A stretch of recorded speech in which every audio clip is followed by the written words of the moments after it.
Cement দিয়ে করে দিবি এখন দেখে নিচ্ছি আমি বন্ধ করতাম।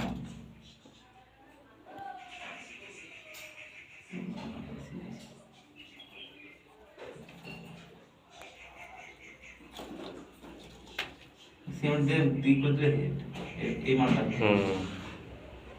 এরকম মানটা ঠিক আছে।